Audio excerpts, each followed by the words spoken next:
ये है talks news network और आप देख रहे हैं पॉलिटॉक्स, राजनीति का कच्चा चिट्ठा।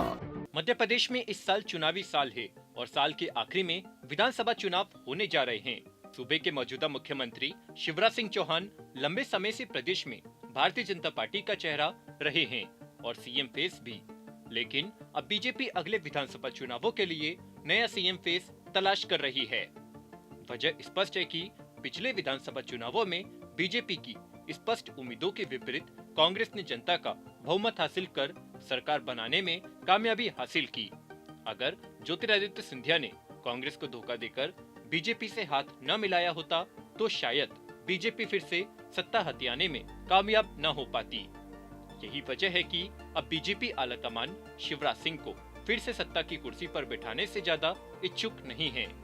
कमलनाथ के नेतृत्व में एमपी में कांग्रेस की सत्ता वापसी के बाद शिवराज सिंह चौहान को केंद्र में उपाध्यक्ष बना दिया गया था, लेकिन सत्ता वापसी के बाद फिर से शिवराज सिंह को सत्ता की कुर्सी पर बैठा दिया गया। लेकिन इस बार अगर बीजेपी फिर से जीतने में कामयाब हो पाती है तो इस बार मध्य प्रदेश की जनता को नया मुख्यमंत्री मिलना तय है। करीबी सूत्रों की माने तो बीजेपी ने एमपी के नए सीएम फेस के लिए दावेदारों की लिस्ट भी फाइनल कर ली है।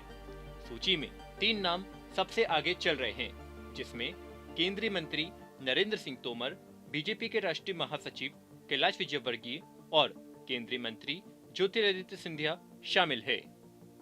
माना जा रहा है कि इन तीनों में से कोई एक एमपी का नया सीएम फेस बनने वाला है। मध्य प्रदेश के वर्तमान मुख्यमंत्री शिवराज सिंह चौहान को केंद्र में नई जिम्मेदारी दिए जाने की चर्चा चल रही है। सबसे पहले बात करें नरेंद्र सिंह तोमर की, तो मुरैना से लोकसभा सांसद और मोदी मंत्रिमंडल में केंद्रीय कृषि मंत्री है। नरेंद्र सिंह तोमर संगठनात्मक क्षमता के साथ ही प्रशासन पर मजबूत पकड़ और कुशल राजनीतिकार के रूप में जाने जाते हैं। काम को तवज्जो देने वाले तोमर पहली बार प्रदेश के मुरैना संसदीय क्षेत्र से वर्ष 2009 में लोकसभा सदस्य निर्वाचित हुए थे। वे इससे पहले प्रदेश से राज्यसभा सदस्य थे।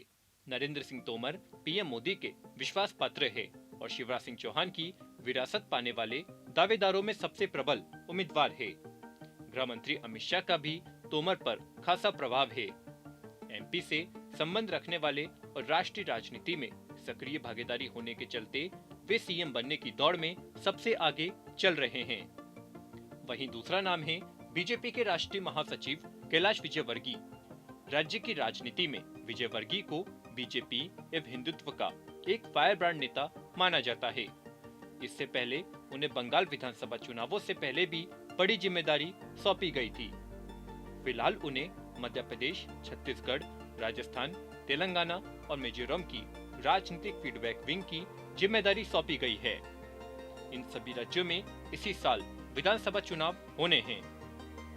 हालांकि मध्य प्रदेश के वर्तमान प्रदेशाध्यक्ष वी.डी. शर्मा को उनके पद से मुक्त कर राष्ट्रीय राजनीति में बुलाए जाने के कयास चल रहे हैं। ऐसे में कैलाश विजयवर्गीय को इस पद के लिए सबसे उपयुक्त माना जा रहा है। फिर भी उनका नाम सीएम पद की रेस में बरकरार है। वहीं तीसरा और महत्वपूर्ण नाम है केंद्रीय मंत्री ज्योतिरादित्य सिंधिया का, जिन्हें मध्य प्रदेश में 15 महीनों के भीतर ही कमलनाथ सरकार गिराने और शिवराज सरकार को पुनः स्थापित करने का इनाम मिल सकता है। उपहार स्वरूप बीजेपी ने उन्हें राज्यसभा भेजा और फिर मंत्रिमंडल में शामिल किया।